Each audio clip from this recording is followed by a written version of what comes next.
الحمد لله رب العالمين والصلاة والسلام على سيد المرسلين اما بعد فاعوذ بالله من الشیطان الرجیم بسم اللہ الرحمن الرحیم.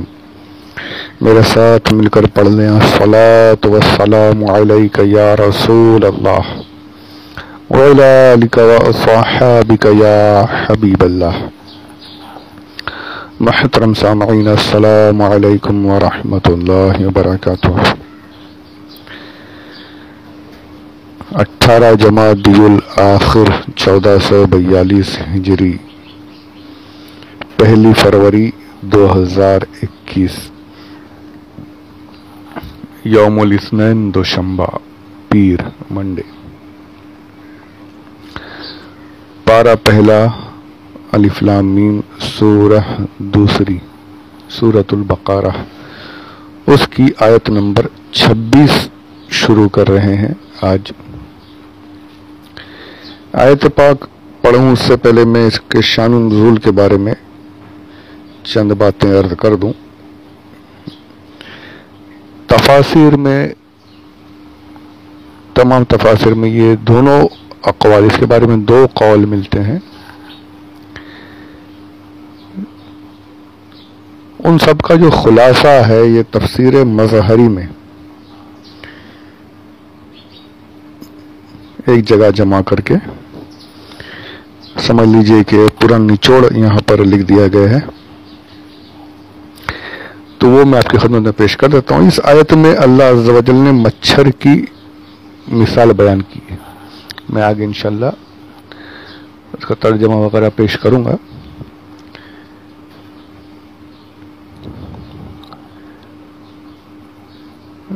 اس کے بارے میں جو اقوال ملتے ہیں تو اس کا خلاصہ پہلے سماعت فرما لیں کہ اللہ عز و جل نے جب قرآن پاک میں منافقین کی مثال بیان کی، یہ تفسیر مظہری جلد اول ہے، اس کا صفحہ نمبر 49، والیوم 1، پیج نمبر 49، تفسیر مظہری.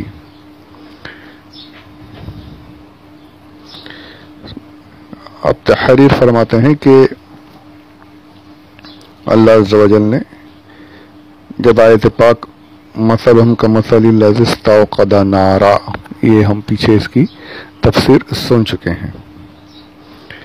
اور دوسری ایک اور آیت او کصیب من السماء، اس میں 2 مثالیں بیان کی تھی منافقین کی.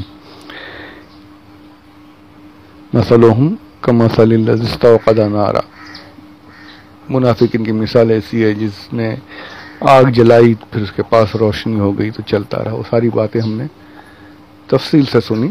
اور پھر ایک مثال اور بیان کی گئی کہ یا پھر ایسے جیسے ان کی مثال ایسی ہے جیسے کہ جب بجلی چمکتی ہے، او کصیب من السماء، جب بجلی چمکتی ہے تو چلتے ہیں. جب یہ 2 مثالیں بیان کی تو منافقین کہنے لگے کہ اللہ عز و جل اس بات سے بہت اعلیٰ ہے، بہت بڑا ہے کہ وہ ایسی مثالیں بیان کرے.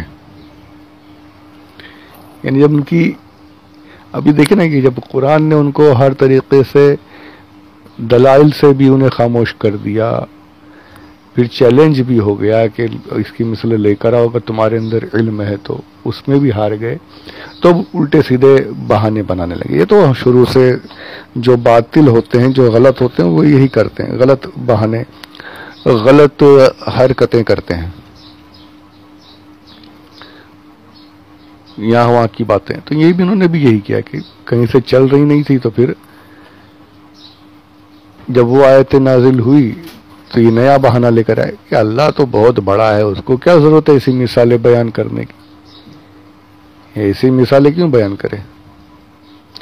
روایتوں اور یہ بھی ہے کہ کیا محمد کے رب کو شرم نہیں آتی، حیا نہیں آتی کہ وہ ایسی مثالیں بیان کرتا ہے چھوٹی چھوٹی، وہ تو بہت بڑا ہے نا. معاذ اللہ رب العالمین. اس طریقے کی باتیں انہوں نے کرنا شروع کر دی کہ اللہ عز و جل کو ایسی مثالیں بیان کرنے کی کیا ضرورت ہے. یہ محمد اپنی طرف سے بنا کر لائیں، یہ اللہ کا کلام نہیں ہے۔ ایک یہ قول، پھر دوسرا یہ قول بھی ہے کہ جب اللہ عز و جل نے مشرکین کے بارے میں، مشرکین کے رب، جو مشرکین کی جن کی پوجا کرتے تھے، ان کے بارے میں آیت نازل فرمائی،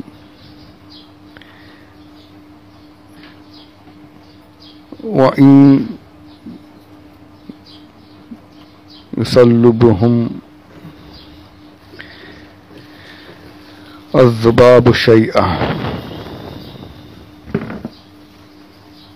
اللہ عز و جل نے آیت پاک نازل فرمائی، وَإِن يُصَلِّبْهُمْ الذُّبَابُ شَيْئًا، يُصَلِّبْهُمُ الذُّبَابُ شَيْئًا، اس میں مکھی کا ذکر ہے، اور ان کے مکر و قید کا ذکر کرتے ہوئے اس کی مثال بیان فرمائی، کبیت العنکبوت، کہ ان کے مکر، ان کے جو چال بازیاں ہیں وہ بالکل مکڑی کے گھر کی طرح، جالے کی طرح، کہ ہوا چلی تو ٹوٹ جائے، ایسے ان کے مکر و فریب ہیں۔ اس میں مکڑی کا ذکر ہے، اس میں مکھی کا ذکر ہے۔ تو مشرکین نے کہنا شروع کیا کہ یہ کیا ہے، محمد کا رب تو یہ ایسی چھوٹی چھوٹی مثالیں بیان کرتا ہے، مکھی کی مثال، مکڑی کی مثال دی جا رہی ہے۔ تو اس پر پھر یہ آیت نازل ہوئی، مشرکین کو جواب دیا گیا۔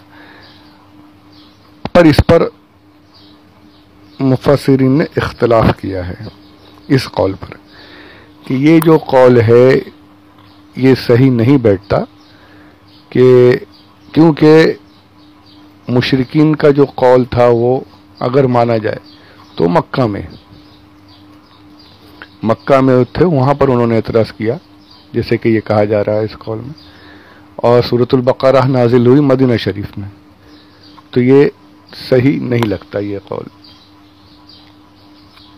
وہی پہلا قول جو ہے وہ معنی کے اعتبار سے بھی اور وقت کے اعتبار سے بھی صحیح لگتا ہے، کہ منافقین نے ان دو مثالوں پر اعتراض کیا، کہ اللہ مطلب جو بجلی اور آگ کی مثال دی گئی اس پر انہوں نے اعتراض کیا ہے۔ تو تفسیر مظہری میں بھی یہی انہوں نے لکھا ہے ساری باتیں، کہ یہی قول زیادہ صحیح ہے۔ تو اس لیے ان کو جواب دینے کے لیے یہ آیت نازل ہوئی، ان اللہ لا یستحیی ان یضرب مثلا ما بعوضہ، کہ اللہ عز و جل حیا نہیں فرماتا مثال بیانے سے، چاہے مچھر ہو یا اس سے بھی چھوٹی۔ وہ تفصیل انشاءاللہ ہم آگے سنیں گے۔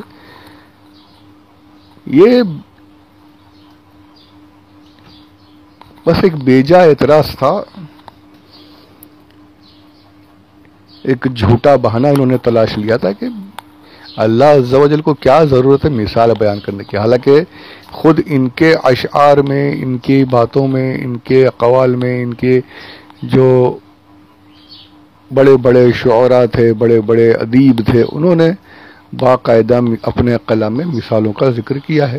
مثالوں کے ذریعے وہ اپنے کلام کو حسن دیتے تھے، کلام کو آراستہ رکھتے تھے۔ اب وہی بات قرآن پاک میں جب آئی تو جھوٹا بہانہ لے کر بیٹھ گئے۔ مثال کے ذریعے تو اور بات کو آسانی سے سمجھانے کے لیے مثالیں دی جاتی ہیں، تو یہ تو خود عرب کا فن تھا،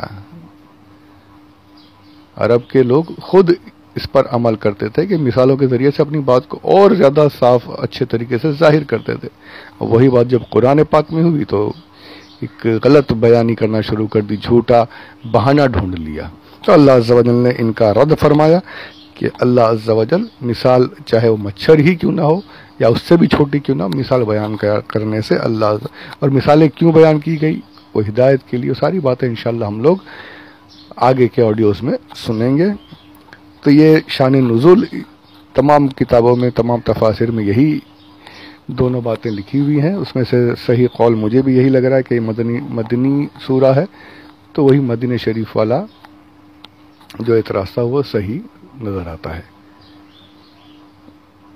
تو یہ شان نزول یہاں پر میں نے عرض کیا ہے۔ اس کے بعد آیت پاک اور اس کی چند باتیں اگلے آڈیوز میں سنیں گے۔ اللہ عز و جل ہمیں سننے سمجھنے یاد رکھ کر عمل کرنے اور دوسروں تک پہنچانے کی سعادت نصیب فرمائے، اور اس کام کو اللہ مکمل کرنے کی سعادت نصیب فرمائے۔ کاش ایسا ہو سکے۔ آمین بجاہ النبی۔